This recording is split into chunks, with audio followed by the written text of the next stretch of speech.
आजही या देशामध्ये 3.5% लोक पूर्ण देशावरती राज्य करताय.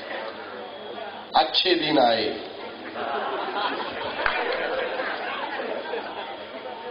सगळे आपण बधीर झालो ऐकून ऐकून. मी त्यांना दोष देत नाही, ते काही चुकीचं बोलले नाही. ते म्हणाले का दलितांचे, गरिबांचे, कामगारांचे, कष्टकऱ्यांचे, शेतकऱ्यांचे, शेतमजुरांचे, महिलांचे, विद्यार्थ्यांचे अच्छे दिन आले असं म्हणाले का? नाही. ते म्हणाले फक्त अच्छे दिन आहे. कुणाचे आले? त्यांचे आले. कुणाचे आले? 3.5% वाल्यांचे.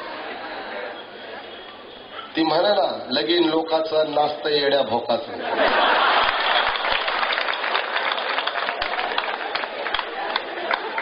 तशी आमची अवस्था आहे. आजचे दिन त्यांचे आले आणि उद्या आम्हीच माकडं मारतो.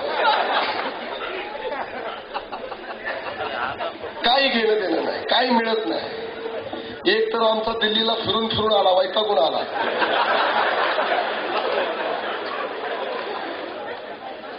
लाईनीतच उभा होता.